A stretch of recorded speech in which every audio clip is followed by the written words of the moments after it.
Ryan joins us now from Janesville, Wisconsin, to talk about the IRS scandal and President Obama's other problems. Congressman, welcome back. Thanks for having me, Chris. Good morning. Well, let's start with your question to Acting Commissioner Miller. Why do you think that he and other top officials did not tell Congress when they learned a year ago, in May of 2012, about the political targeting of conservative groups? Do you think this was just a bureaucracy trying to protect itself, or do you think it had something to do with the fact that we were right in the middle of a presidential campaign? Well, I don't know the answer to that question, and I'm not going to necessarily speculate. We're going to investigate and find the answer to that question. Chris, what we do now know is that for roughly 2 years, the IRS was targeting Americans based upon their political beliefs.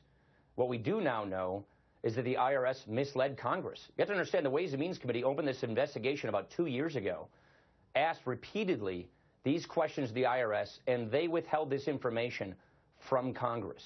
So that's what we now know. So we're going to continue this investigation to get to the bottom of this. Who knew? When did they know? Why did they do this? How high up in government did it go? I mean, look, people have no trust that their government is being impartial. This is arrogance of power, abuse of power to the nth degree. And we're going to get to the bottom of this. And so I don't know the answer to your question, and we're going to find out. You just heard Dan Pfeiffer. He says that nobody in the White House knew about this until the IG's report was relayed to them in late April, or the fact of it was relayed to the White House counsel. Do you have any evidence that information about the political targeting of conservatives went either to the Treasury Department or to White House officials before what the White House is saying? We don't know the answer to that. This is just the beginning of this investigation. Remember, the Inspector General just did an audit. They didn't do an investigation, like emails and things like that. The Inspector General told us at the hearing that now they are in the midst of an investigation, and what we received the other day is an audit which revealed that they misled Congress, that they were in fact targeting people on their political beliefs. We have credible allegations that donors were harassed and intimidated. Let me interrupt for a minute, because I'm not quite sure I understand. So the point is, Chris, what is the difference we're just beginning this investigation. We don't know the answer to that. What's the difference between an audit and an investigation? What are you saying they've done? What are you saying they haven't done? Well, an audit is a measurement of behavior and what actually occurred, but an investigation, they didn't look at emails, they didn't look at intent, they didn't look at who was in the chain of information. So none of that information has been acquired yet. That's what the IG is doing now. That's what our congressional overseers are doing now as well. So all we have is a simple audit. We don't have a thorough investigation. That's not the report we got. That is what is now occurring. So we just don't have the answers to all those questions, and that's what we're going to find out. During the hearing on Friday, Commissioner Miller said that the targeting of conservative groups, the Tea Party and other conservative groups, was simply a bureaucratic effort, an efficiency move, as you will, to try to deal with this big spike in groups, political groups, after the Citizens United Supreme Court ruling, who were asking for tax-exempt status. And I want to go to the Inspector General's report on that, because he said that 298 groups received special scrutiny.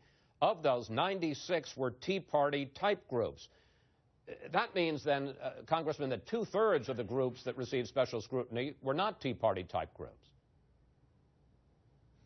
Chris, what we also know from just this one hearing is that groups with the word progressives or organizing, groups with liberal persuasion, did not have this targeting. They went through. They were approved. So we know that they specifically targeted people based on their political beliefs, based on people who had suspicion of the size and direction of government, based on Tea Party and 9/12 and word patriots. So we know for sure they targeted people based on their political beliefs. We've got allegations based on, religious beliefs that were contrary to the president's positions. We have credible allegations that donors to these groups were targeted. We know that the IRS leaked private confidential information to the public for which served political purposes. So there's so much more that we have just uncovered that we do not know the root causes of. And so to suggest that this is some bureaucratic snafu, that's already been disproven, Chris. The other point I'd say is, as bad as this is, the person in charge of this bureaucratic snafu has now been put in charge of implementing Obamacare. I mean, the IRS now is going to be granted huge amounts of unprecedented power over our health care in the implementation of Obamacare. And so this is just rotten to the core. This is arrogance. This is big government cronyism. And this is not what hardworking taxpayers deserve. People deserve a government that they can trust, that's honest, that's impartial, equality before the law, and that is not what we're getting here. And so to try and suggest that this is just bureaucratic snafus, we already know that that is not true. Congressman, let's turn to Benghazi. You say, and you said this week, there's no doubt that the Obama administration, your words, no doubt, engaged in a cover-up of Benghazi in their use of the talking points. But President Obama pointed out this week that Susan Rice appeared on the Sunday talk shows, and just 3 days later, Matt Olson, head of the National Counterterrorism Center, told Congress that it was an act of terror. Take a look at what the president said. Who executes some sort of cover-up or effort to tamp things down for 3 days? So the whole thing defies logic. Congressman, does the president have a point there, a 3-day cover-up? Look, Chris, what we now know from congressional testimony is that the number 2 man in Benghazi, the deputy chief of mission, informed his superiors, including the Secretary of State, that this was a terrorist attack. Those of us who have had the briefings and seen the videos know that there was no protest involved. And to suggest afterwards that this was the result of a spontaneous protest, we know is now not the case.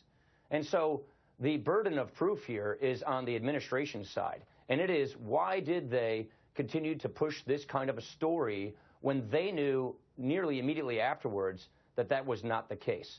So that's really the question. And by the way, they released some emails, not everything. We've only seen parts of this story. And the point here, Chris, is not that this is not a partisan endeavor. This is a, what is the truth and why was the truth intentionally distorted? And we want to make sure that something like this never happens again. People deserve honest government. People deserve to be told the truth by their government, and that's not the kind of thing that we're getting here, whether it's the HHS, whether it's the IRS, or whether it's the State Department. Congressman, you say that it's not partisan, but the fact is you had a big stake in all this, because at the very time that all of the talking points about Benghazi came down, you were Mitt Romney's running mate trying to unseat President Obama. Do you believe that the White House purposely misled the American people on Benghazi to try to beat you and Mitt Romney and win the election? I don't know the answer to that question, so I'm not even going to speculate, but that's what good oversight does. That is what this investigation is all about, which is, why did they continue to perpetuate this story, which they knew was not true, and what was the reason for doing so? So rather than make a conclusion before an investigation has been completed, I think we just need to investigate this for the sake of good government. This is what the legislative branch does. That's what the separation of powers is all about. Accountability of the executive branch by the legislative branch. And so I don't want to speculate as to why and what they did until we have all of the information. But I think what we know right now is that they were misleading. We have less than 2 minutes left, Congressman. When you look at all these scandals, IRS, the subpoena of the AP records, Benghazi, and as I pointed out to Dan Pfeiffer, how often when these things come down, the president says, well, I just learned about it when everybody else did. What do you think it says about this president in his second term? The way I look at this, Chris, you mentioned the last campaign. Governor Romney and I, we had to campaign against big government in theory. President Obama passed his agenda, but didn't implement his agenda. So we had to campaign against his rhetoric, his empty promises. Now we are seeing big government in practice. Now we are seeing the arrogance, we are seeing the cronyism in practice in this second term, and that is even uglier than big government in theory.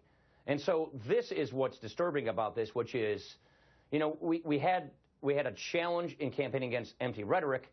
Now the country is seeing what this kind of big unlimited government does in practice. And that is not a pretty picture.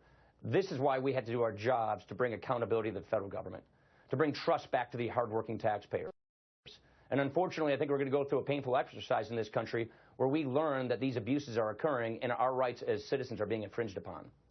Congressman Brown, we're going to have to leave it there. I want to thank you so much for coming in today and talking with us. Always a pleasure to talk with you, sir. Thanks, Chris. Coming up, we'll have more on